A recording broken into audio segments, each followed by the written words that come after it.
Good morning. Thanks for coming. This is FSV301, Security Anti-Patterns. This is the lead-off session of our financial services track here at Industry Day at reInvent, so thanks for coming. My name is Kurt Gray. I'm a solutions architect with the Global Financial Services Group here in AWS. We specialize in supporting financial services customers and partners. Joining me for this talk for the latter part is Jonathan Balch. He's the Director of Architecture at Fidelity Investments. Earlier this year, Jonathan showed me a really cool deployment process they implemented with some proactive security checks. And so I asked John, I'm like, that's great. Can you show that to 1,000 other people at reInvent? So John has joined me on stage today, so thanks, John. So my inspiration for doing this talk was I've been both a TAM and an SA here at AWS for a few years. And in those sorts of customer-facing roles, you see a lot of different cloud adoption patterns. You see a lot of security and governance patterns across different customers. Some of those patterns prove to be very manageable and easy to manage at higher levels of scale and at the enterprise scale. Some of those patterns prove to be, situations where the customer is like, well, that didn't turn out the way we thought it would, and now we're changing our mind. So with all this tribal knowledge we have amongst our SAs and amongst our TAMs and ProServe, I figured it'd be interesting to share some of that tribal knowledge back to our customer community with this presentation. So what is an anti-pattern? Well, as it says here, an anti-pattern is a common response to a recurring problem that usually risks being highly counterproductive. I thought this photo kind of illustrates the point perfectly. You can imagine at the dawn of the motor age, when automobiles were new, there were some people that were not quite ready for the new paradigm, so they were still doing the old practice and not taking full advantage of the new platform. And there might have been a perfectly logical reason for doing that, but clearly, I think that's a good example of an anti-pattern. So when we talk about a security anti-pattern, it's not really something that puts you in immediate danger if you do it. It's a governance pattern which seems logical at first, but when you apply it at an enterprise scale, you can kind of run into some unforeseen consequences, such as lack of agility. You can look at lack of agility from the perspective of your security team, and that could mean the ability to do fast threat assessments across your entire infrastructure. If a new vulnerability or something is announced, your CISO probably wants to know right away, are we exposed to this or not? So you want to deliver that answer quickly. And also, if there is an exposure, how fast can you patch it? How fast can you patch it across a broad fleet of infrastructure? And of course, agility from the business perspective is, the ability to innovate quickly, roll out new features quickly. If your security controls are too onerous and, too difficult to implement, you might even have rogue dev teams kind of going around your security controls, so you don't want that either. The whole goal is to have a harmonious situation where your whole enterprise is able to move quickly and secure yourselves quickly. So with that in mind, I want to talk about 4 categories of anti-patterns. There's AWS account management. There's how you approach network design, network architecture, InfoSec auditing activities, and how you approach software delivery. So the first has to do with AWS account management and account structure. In this first example, this is purely administrative. This is not even technical, but it's very important at the enterprise level. Typically, enterprises have a lot of AWS accounts. What you want to make sure of is that your AWS accounts don't point to individual people. So the primary email address, that root login address, and the contact information, you want to make sure that's not pointing to a specific person. Especially, MFA is great. You should do it on all root logins.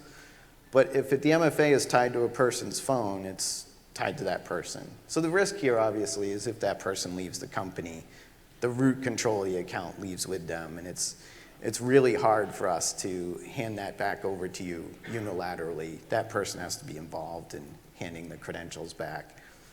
So to avoid that, what you want to do is, it's very important to harmonize your AWS account contact information. You want to make sure that the primary email address is a group distribution list that can be subscribed to by everyone who's interested in that AWS account.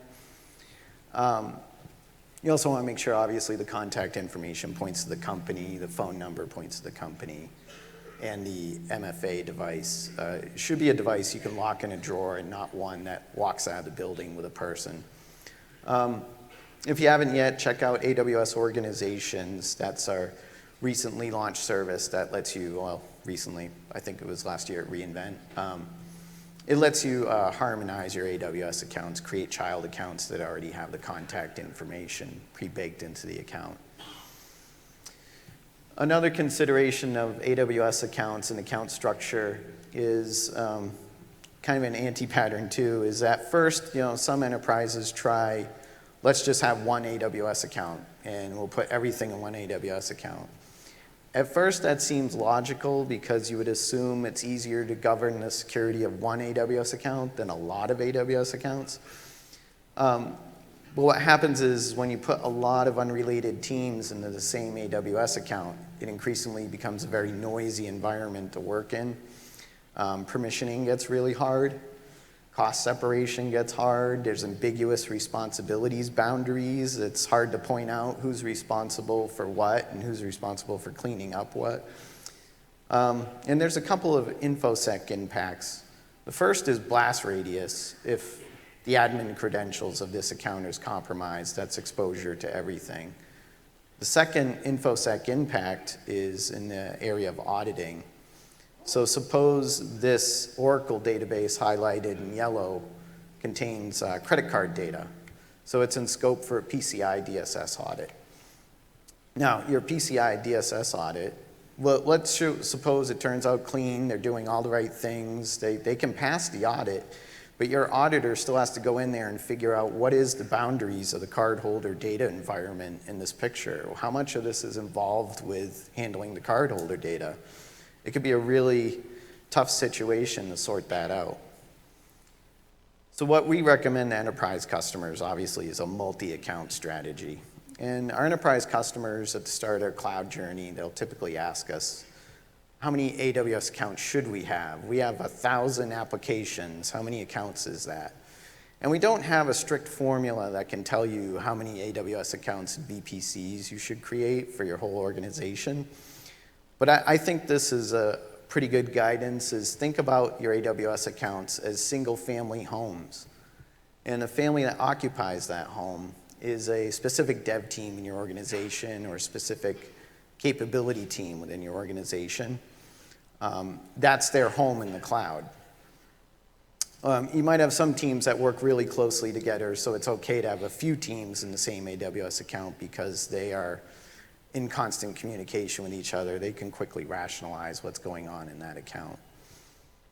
And this approach provides clear and logical security boundaries between all your teams.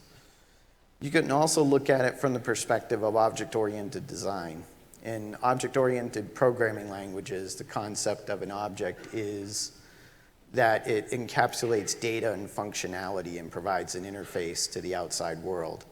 So on a grander scale, you can think of all your AWS accounts as individual business capability objects that integrate with each other through various means. They might use REST APIs, or they may use AWS service integrations on the platform. And then the cloud security practice is often implemented as an overlay across all those accounts.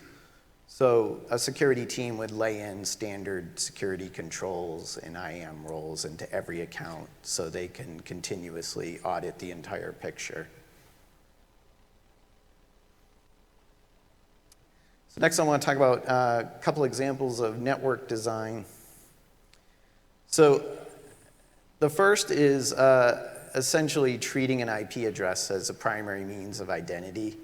And this can take a couple of forms. Sometimes we see this where a customer is mostly relying on firewall rules and routing to establish trust, to get into a service that otherwise has no authentication or authorization built into it. This is okay at a small scale. You know, if you have a very specific service with a very specific consumer that's coming from a very specific network address, great. If you have a public endpoint, though, if you're offering a public service to your customers, to your partners, you'll notice as you grow the number of customers or partners, your firewall set grows, you're constantly editing it. At some point, you're going to get a customer or partner that's on AWS, and customers will ask us, how do we whitelist all of AWS? How do we whitelist all of EC2? And that's when this sort of situation comes to light. So that would be a public endpoint situation. Over on the right, you see some back-end core shared services that require a TCP connection to use. And let's say it's on a private, Class B network space. So in order to use that shared service, you have to get on the same private network, or you have to have a private NAT or a VPN or something. So again, that's something that works at a small scale, but once you, enlarge that to a large enterprise and you got more and more teams trying to get into that service and use it, it can push a lot of complexity into your network design and topology. You have to sort out the logistics of how do you get that many private routes into that service. So for these situations, we often suggest to customers a few things. First of all, implement authentication, authorization. Trust that first before you, put a lot of weight into routing rules. For a public endpoint, instead of, in the area where you had a public endpoint, what you could do to easily implement authentication, authorization is consider API gateway. So API gateway is a serverless service. It's a combination of load balancer, request router, and it has authentication, authorization methods available to you. You could use IAM, you can use custom authorization with Lambda. We also offer a stack of edge services like CloudFront Shield is a built-in sort of DDoS mitigation. WAF, AWS WAF. So you can stack up a lot of edge services to insulate you from the hostilities of the public internet and still offer a public endpoint without playing that game of firewall whack-a-mole. Over on the right, back-end shared services, you have other options in AWS besides establishing a direct TCP connection between teams. You can share resources across accounts. So like if you have teams that need to share a data store, you could share an S3 bucket across teams. You can share SQS queues microphone. Okay. So you can share resources across the AWS accounts to have a shared communications channel, a shared data drop without establishing a direct TCP connection. Next anti-pattern, it's network egress backhauling. Obviously in the financial services space, our customers, their security posture, they have to filter and restrict outbound network traffic. It's very important to have layer 7 controls. In a standard AWS setup, if you just spin up a standard AWS account, some EC2 servers, and you have them talking to SQS, they're going to connect to the SQS public endpoint. That route typically would go through an internet gateway or a NAT.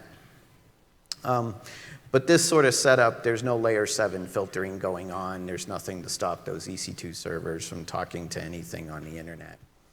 So some financial services customers will control it this way. First of all, they'll say, well, since there's no layer 7 controls on the IGW or the NAT, let's disable it.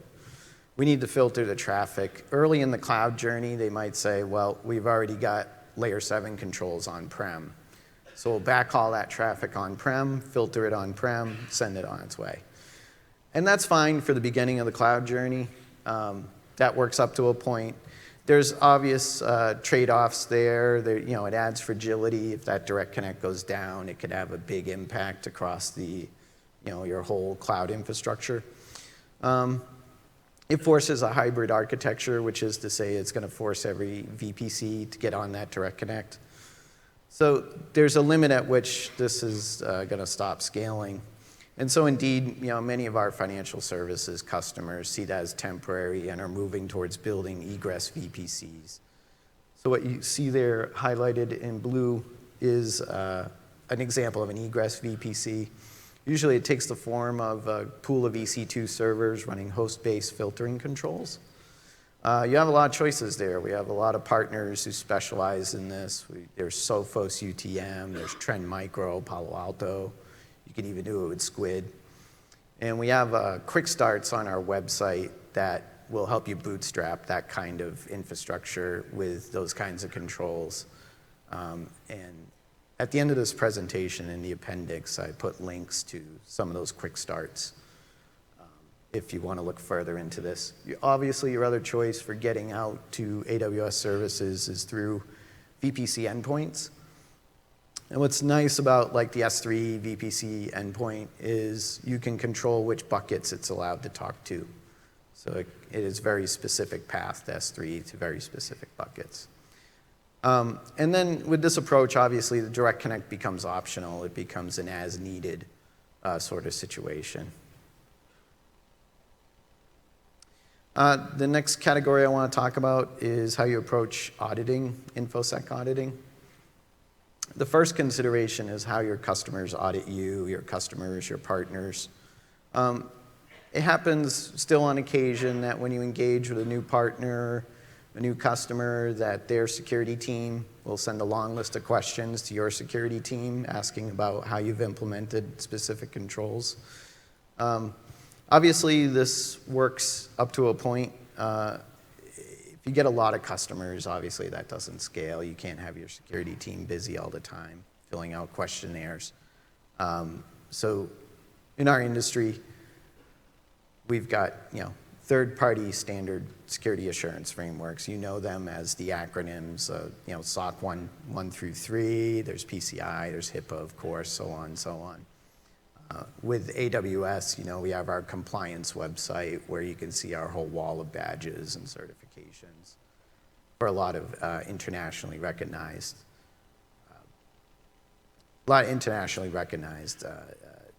third-party assurance certifications.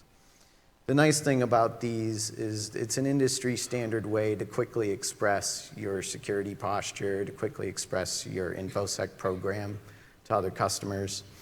SOC 2 report can dive into a lot of detail. SOC 2 Type 2, I believe, is the detailed one where customers can see an itemized list of your controls. PCI DSS ROC template, that's an interesting document because even if your team is not in scope for PCI, you're not handling credit card data, nonetheless, what's really great about that document is it's very prescriptive. It's very explicit. You could practically take that document, give it to an engineering team, and say, this is what we need to do for InfoSec controls. And the advantage there is sometimes customers ask us, well, if you look at all the assurance frameworks that are in scope for us, that's thousands of controls. Which of those controls should we be implementing first on AWS out of those thousands? And we think of it like this, well, if you look at something like PCI or these other assurance frameworks, there's actually a lot of overlap in what they're asking you to do. I mean, this is just a partial list, but the point is what you could do is look at all the frameworks you're in scope for and satisfy the most common requirements first, and then that's going to make it easier for you to adapt and demonstrate compliance with these other frameworks. So that's how we would suggest prioritizing it. Your security team might also have additional mandates like obfuscate all host names. Don't hear it often. I think I heard it once. How do we obfuscate all host names in AWS? There might be an activity where you probably place more importance on demonstrating industry standard compliance and then address your specific mandates in-house secondly. Here's a more specific example of control mapping between trust services criteria and PCI DSS. This is just a partial listing of some of the controls that you would have to put in place when you're managing your own servers. On Amazon EC2, we help you with a lot of this stuff. As you know, we have a shared security model on EC2 where AWS is responsible for the security of everything from the hypervisor down to the physical layers. And you're responsible for everything from your guest operating system upwards. But still, If you're in scope for these assurance frameworks, you would have to make sure this is happening from your level up. We would help you with things, obviously, like time clock synchronization. But as far as these other items on the list, we can help you in ways such as Amazon Inspector and Amazon's EC2 Systems Manager can help you manage these other aspects from the operating system up. The next consideration around InfoSec auditing is how you audit yourself. In the financial services space, not unusual to have a technical InfoSec auditing team. Sometimes the practice is they will manually go from team to team and do like an interview process and try to gather evidence manually and inspect that evidence. That could be a very time-consuming activity, a process that doesn't move that quickly, so your internal audits might not be happening that frequently. So we have a lot of customers, especially in financial services, that are trying to move towards continuous automated auditing when they're putting their infrastructure in AWS. We have a lot of partners. There's a big ecosystem of open source tools out there that'll help you do this. It's just a partial listing, but like the first 5 things listed there are what comes with the platform: CloudWatch Logs, Inspector, Macy for S3. We have partners like Cloud Conformity, Evident.io, Dome9, and then there's open source tools like Cloud Custodian by Capital One, CFN NAG by Stelligent, and pretty soon John is going to describe how they leverage CFN NAG. But all of these controls, most of them focus on auditing configurations of the AWS platform itself. So, the more you use native services, the more you can leverage these tools to help you do continuous and quick auditing of your entire infrastructure. But let's suppose you take the opposite approach. Let's suppose, and this is kind of extreme, but let's suppose you decide, no, we're just going to go pure EC2, pure infrastructure as a service, no native services. There's a couple of InfoSec impacts of that path. First of all, it's if you run just a pure server farm, and you run it across a lot of teams, obviously you're going to have a lot of teams running different applications at different patch levels. It's going to be rather hard to do a consistent audit across the entire infrastructure, to push out a patch across the entire infrastructure with assurance that you're not going to break anything. So there's going to be some methodology sprawl. And also, you're not taking full advantage of the platform. It's kind of like, again, it's kind of like strapping a horse to an automobile. So, consider that the native services of AWS gives you, first of all, more consistency of implementation across many teams. And so you can apply some of those tools I listed a couple slides back to audit this kind of infrastructure at a large scale. And this is how our, startups, the fintech disruptor startups, this is what they do to get it done quickly, as how they innovate quickly, is they go right after our native services. They go after the serverless high-level services because that reduces their operational burden, helps them innovate quickly. It pushes a lot of that responsibility boundary from InfoSec responsibility towards AWS. And then you can refer to our compliance reports and our attestations. Those are available on the AWS Artifact website. If you want like a detailed SOC report, for example, you can download it from Artifact. And I also mentioned our compliance website. So you can push a lot of that security responsibility boundary more towards AWS and demonstrate compliance even faster. Here's a specific example of auditing a native service, how easy it could be. This is just a small bit of Python code I put together that quickly checks all the RDS database instances in an AWS account in all regions to see if the database storage is encrypted, yes or no. It's real simple, and it doesn't matter if that database is MySQL or Postgres or Oracle. To the AWS control plane, the storage is either encrypted or it's not. So this kind of code you can put in a Lambda function. You can schedule it with CloudWatch events to run every hour. You can have a metric alarm in CloudWatch. And that's the only code you need to write. You can customize it to your liking. If you don't want to write any code, you could leverage AWS config rule called RDS Storage Encrypted, which basically does the same thing. But that's an example of when you use the native platform, you have all these options for consistently auditing a very diverse, large fleet of infrastructure. Here's another example. This is how a technical InfoSec auditor might consider the security posture of an S3 bucket. So in this example, that blue EMR cluster there is analyzing a large data set from S3. It's a sensitive data set, contains sensitive information, so there's a lot of preventative controls that have been layered on to make sure that that data set stays secure. So in the bucket policy, you can say that this bucket is only accessible from that VPC or that VPC endpoint, only accessible from the IAM role of that EMR cluster or the EC2 nodes in that EMR cluster. And that's essentially like having dynamic credentials, so you're not handling static credentials. Make sure encryption at rest and encryption in flight is enforced in the bucket policy.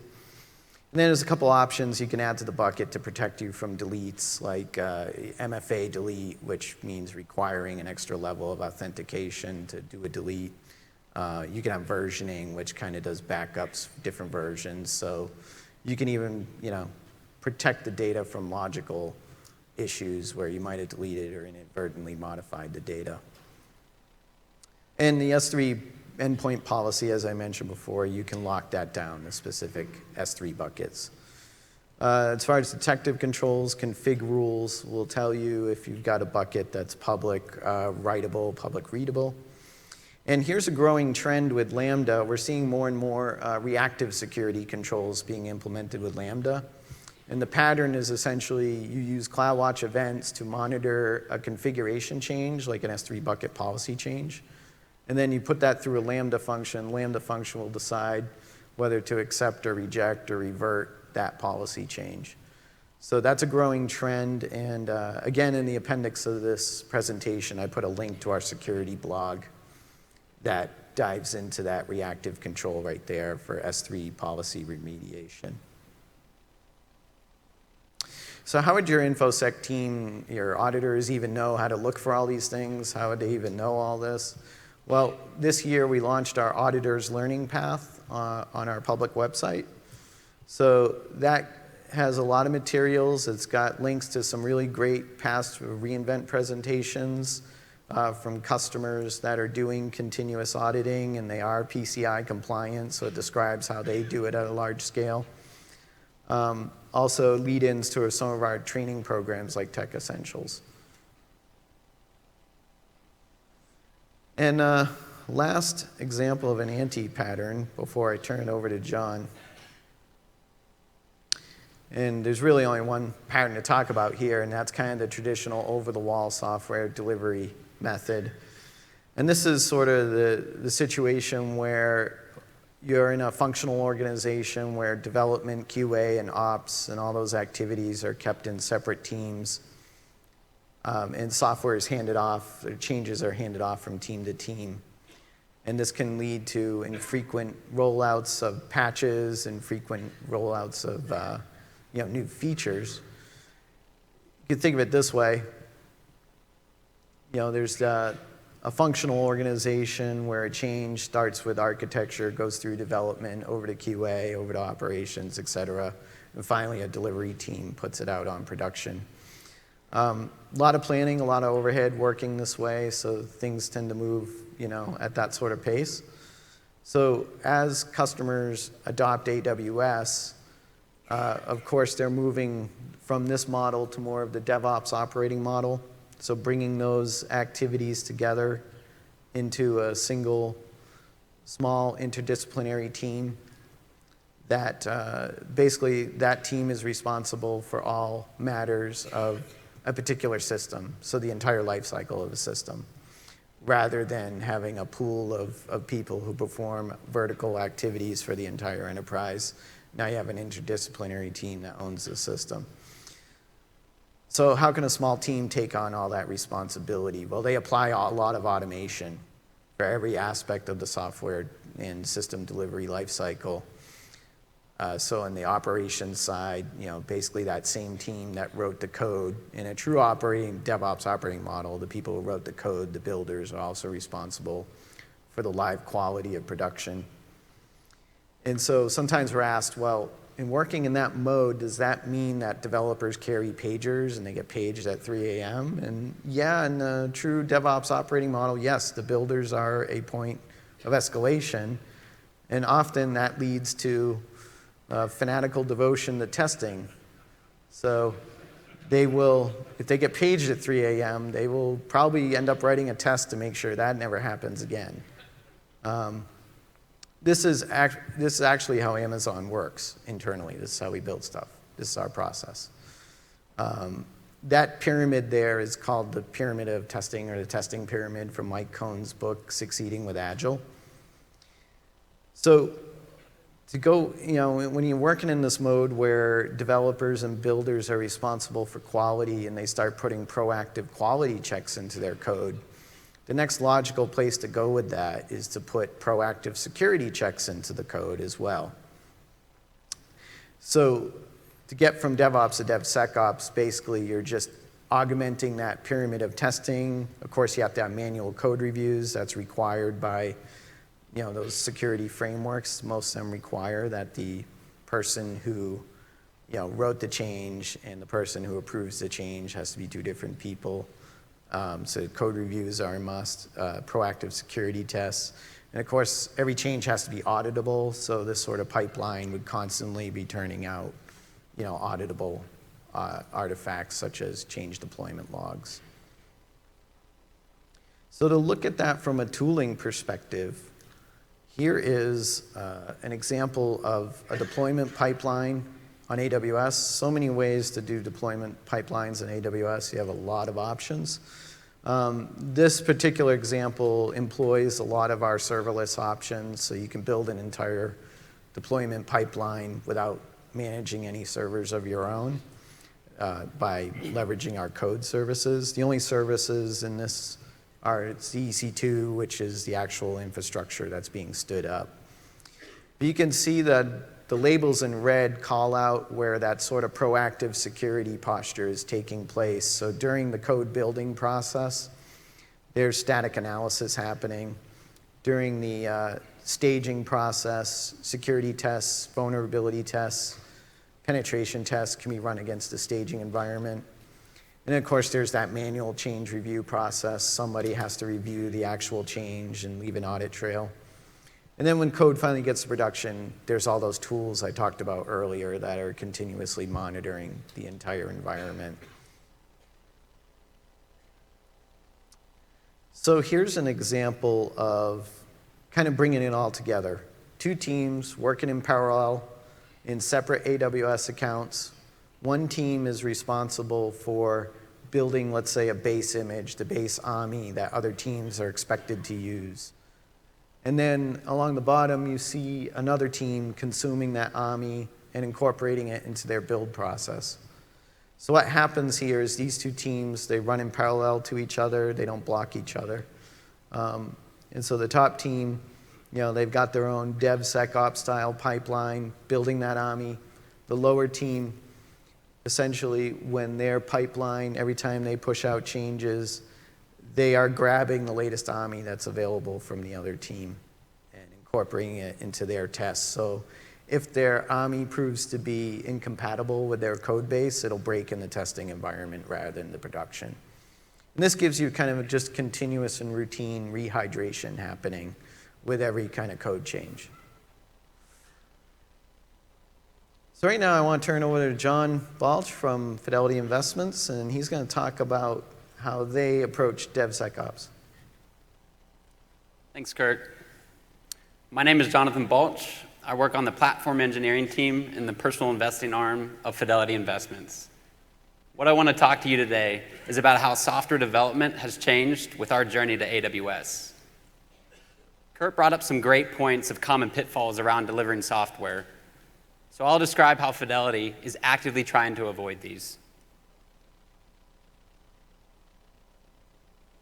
We have many initiatives utilizing AWS, but to highlight a few, through our web application replatform, we're shooting to create elastic applications that can grow and shrink to demand. We see this every day during market open and close, but that type of auto-scaling just isn't realistic in our internal data centers. Secondly, we've got a big focus on our big data analytics. The goal is to reduce the maintenance costs of running a 24/7 Hadoop cluster, yet enable teams to harness the compute power that meets their needs with the up-to-date software they want.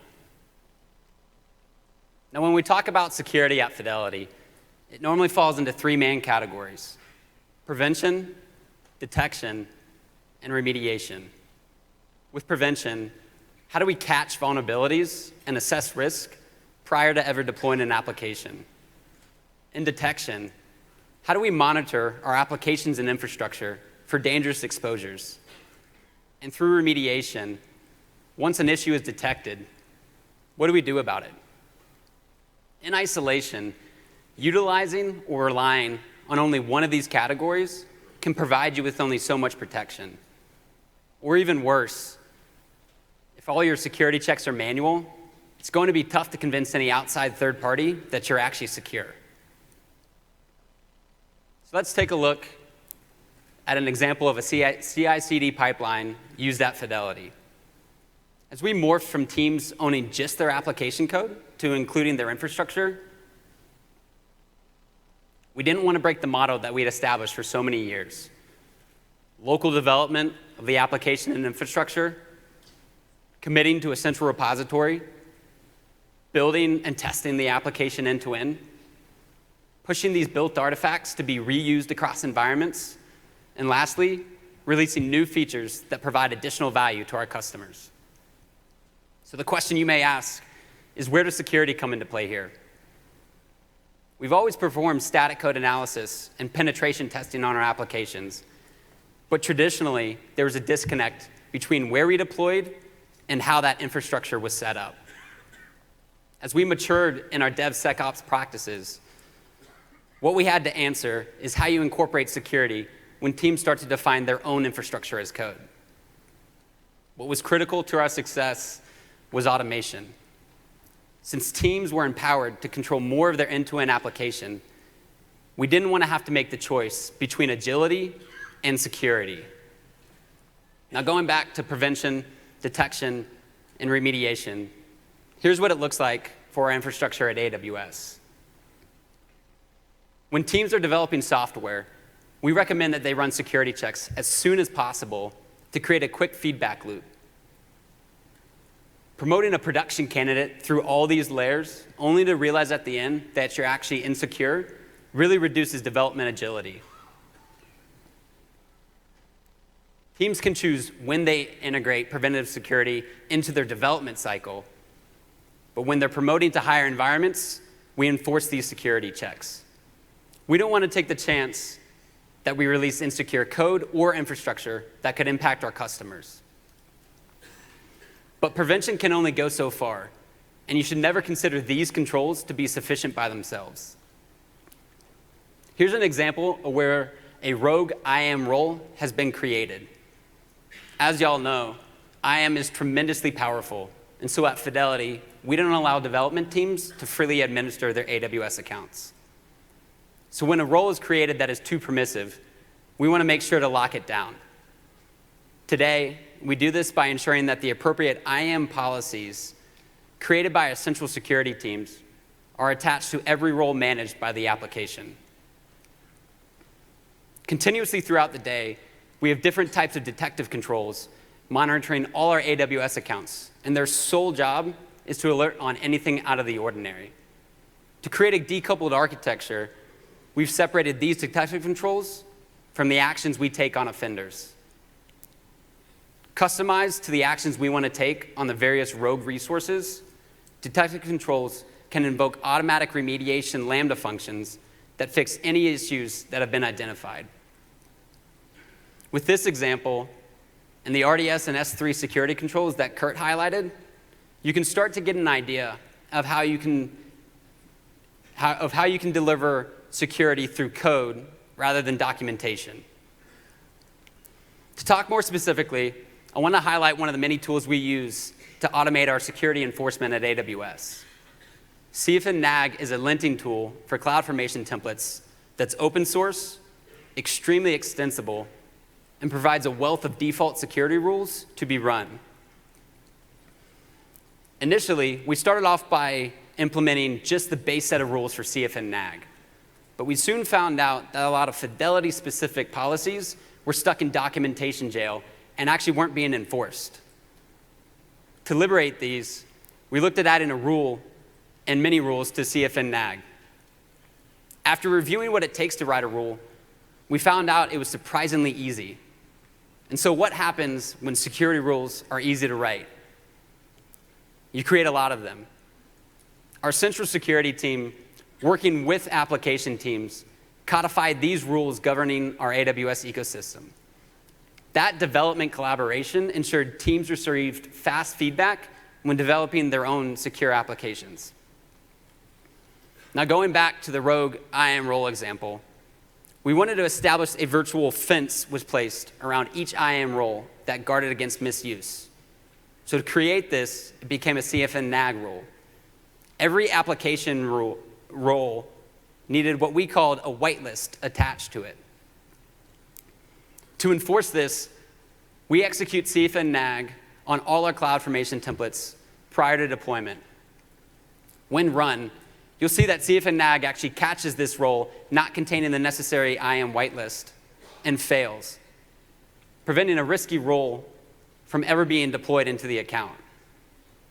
Now, touching back on what Kurt said about automating your audits, we then have a record of this occurring, and every time our CloudFormation templates have actually passed, to establish a paper trail that someone didn't have to record manually. To summarize some of the big learnings we've had, avoid the wall and drive controls through practical use cases. You don't want to create an entire set of security controls only to realize at the end that application teams can't create solutions to meet those requirements. Secondly, DevSecOps not only increases your agility, but your security as well. When you automate your security, you know exactly what's happening when and how it occurs. The same can't be said about manual checks. And lastly, once you've codified your security, application teams will be empowered to control more of their end-to-end process, and as a result, develop better software. Thanks, John. Yeah, so I think it was back in April when I visited John at his office, and he was showing me something they were putting out in production, and he mentioned that they ran into an IAM role that was caught in their deployment checks, and I was like, how'd you do that? And he talked through what he just talked to you about. I was like, that's great. That's exactly the kind of practice that helps you have a proactive security posture. So I thought it was just excellent. So to wrap it up, talked about a lot of things. Some of the takeaways to think about. Those third-party security assurance frameworks that you're mostly in scope for, there's a couple advantages there. It's not just that they're standard and they're well understood throughout the industry. It gives you a shorthand way to describe your InfoSec program. But also they could be very prescriptive, like PCI DSS. Even if you're not handling cardholder data, you could take a look at that and get some idea of what those other frameworks are going to ask you to do. On the AWS platform, when you leverage our native services, it gives you the advantage of pushing more of the InfoSec burden towards Amazon. It also gives you the advantage of it gives you more consistency across your infrastructure, more auditability with a standard set of tools. And there's a growing ecosystem of tools that address doing that sort of auditing at a large scale. And lastly, DevSecOps is kind of the emerging pattern where it's DevOps with proactive security checks in every deployment. And that's something you want to encourage your development teams to start to think in that direction. That's it. Please remember to submit your surveys, your evaluations for all these sessions you see at reInvent. It really helps us tune the content and everything you see towards what you're interested in. So with that, I think we've got time for Q&A.